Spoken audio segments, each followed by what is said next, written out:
It is directly linked to the Enlightenment period in the 18th and early 19th century. An enlightened despot is a non-democratic or authoritarian leader who exercises his or her political power for the benefit of the people, rather than exclusively for themselves or a small portion of the people. Enlightened despots were monarchs who distinguished themselves from despots by the way they governed. They claimed to rule for the well-being of their subjects. For example, an enlightened despot may focus government priorities on matters of public importance such as healthcare, education, non-violent population control or physical infrastructure. He or she may be committed to peaceful relations and may even allow for some democratic decision-making to exist, such as through public referendums, but did not propose reforms that would undermine their sovereignty or disrupt the social order. As John Stuart Mill had articulated,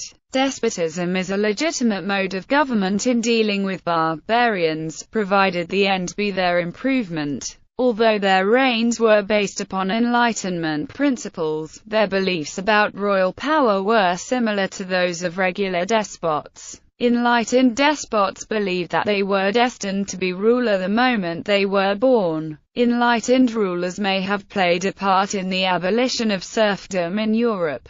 Emperor Joseph II once said, "Everything for the people, nothing by the people." Famous enlightened despots. Characteristics. Most dictatorial regimes portray themselves as enlightened and often tend to regard democratic regimes as messy, inefficient, and corrupt. Additionally, many dictators may attempt to openly spread misinformation about their enlightenment in an attempt to create a personality cult. Like many political classifications, the title of enlightened despot suffers from its inherent subjectivity. Leaders such as Napoleon Bonaparte, Fidel Castro, Benito Mussolini, Antonio Salazar, Francisco Franco, Isaias Afwerki, Mustafa Kemal Ataturk, Augusto Pinochet, Lee Kuan Yew, Mao Zedong, Pervez Musharraf, Hugo Chavez, and the Medici dynasty have been characterized by some as enlightened despots.